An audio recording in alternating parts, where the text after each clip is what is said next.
The Academy in North St. Louis continues to grow. 4 years ago, it was just a few classes dressing up in costume. Well, today there were performances from the step team and a team of dancing Santas.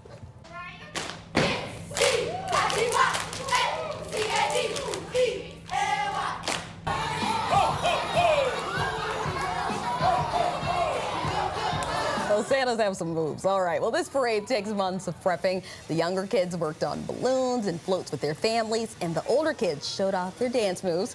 Teachers tell us the annual tradition provides valuable lessons.